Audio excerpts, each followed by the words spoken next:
गोंधळ उडाला, काय नेमकं आपला आक्षेप होता? आपण आता एसडीएमसी यांच्याशी संवाद साधलाय, नेमका कुठल्या मुद्द्यावरती आक्षेप आहे आणि काय मागणी केली आपण त्यांच्याकडे? आता काय झालं साधारणतः 12:30 वाजल्यापासून सकाळच्या या निवडणूक निर्णय प्रक्रियेच्या अनुषंगानं त्यांनी धाराशिव नगर परिषदच्या ज्या 3 प्रभागाच्या निवडणूक राहिल्या होत्या, असं त्यांचं सांगणं आहे, निवडणूक विभागाचं सांगणं आहे की ज्या 3 प्रभागाच्या त्या क्रायटेरियातल्या निवडणूक न्यायालयीन प्रक्रियेमुळे पेंडिंग आहेत, तर त्याला जे लागणारे आता BOCU मशीन्स आहेत, तर त्याचं इन्स्टॉलेशन करण्यासाठी ते FLC करतात. FLC म्हणजे फर्स्ट लेवल चेकिंग ते करायला लागलेले आहेत. आणि मग आता तिथून 50 फुटावरती धाराशिव नगर परिषदची निवडणूक झालेली जी नगराध्यक्ष आणि नगरसेवकांचे जे वॉर रूम आहे ते त्यांनी 50 फुटाच्या अंतरावरती आहे आणि तिथून 50 फुटावरती तुम्ही टेस्टिंग करायला लागलेले आहेत. मग यापूर्वी देखील लोकसभा निवडणूक असेल, विधानसभा निवडणूक असेल, आपण अशा निवडणुकीच्या अनुषंगानं ज्या वेळेला आपण टेस्टिंग करता, तुम्ही संबंधित पक्षाच्या जिल्हाध्यक्षांना आणि शहर प्रमुखाला आपण कळवता. मग आता आपण या पद्धतीची आपण चेकिंग FLC करताय, चेकिंग करताय, मग तुम्ही आत्ताच्या या आमच्या लोकप्रतिनिधीला किंवा आमच्या पक्षाच्या संबंधित जिल्हाध्यक्षांना आपण कळवले का? आपण शहर प्रमुखाला कळवले का? कुणालाही कुठल्या प्रकारचा पत्रव्यवहार नाही, कुणाला कळवलं नाही आणि आपण त्या ठिकाणी टेस्टिंग करताय. आता 50 फुटावर वॉर रूम आहे, 50 फुट तुमची ही स्ट्रॉंग रूम आहे आणि तिथून तुम्ही टेस्टिंग करायला लागलेत. आवाज बाहेर यायला लागला, लोकांना काय वाटणार आहे? तर ती बटणं दाबाले असं म्हणजे आवाज वेगळा यायला लागलाय. तर आमचं थोडंसं संशयास्पद वाटलं विषय, म्हणून आता 2 तारखेपासून मतदान झाल्यापासून ते आजपर्यंत व्हिडिओ फुटेज देखील त्यांना मागितलेला आहे. मग अशी व्हिडिओ फुटेज मागितला तर ते स्क्रीन बघायला मी आलो तर लाईट गेली म्हणून सांगितलं.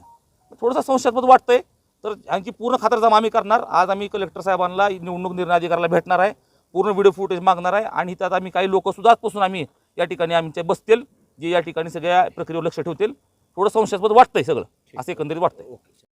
काय नेमका प्रकार सगळा उघडकीस आला आहे? आता तुमची मागणी नेमकी काय आहे?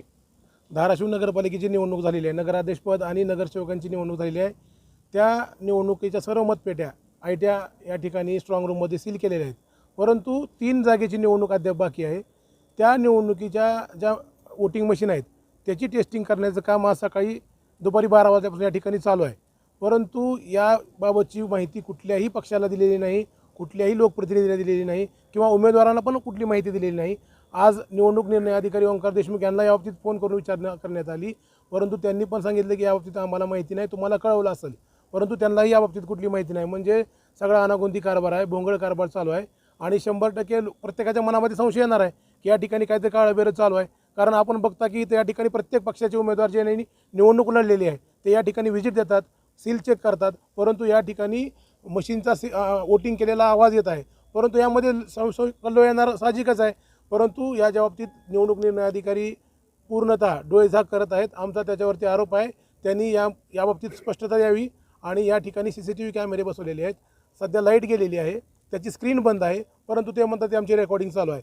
आम्ही या ठिकाणी ज्या दिवशी या ठिकाणी वोटिंग मशीन सील केलेत त्या दिवसापासून ते आजपर्यंतच्या किंवा निवडणूक मतदान होईपर्यंतच्या पूर्ण CCTV फुटेजची आम्ही या ठिकाणी मागणी केलेली आहे.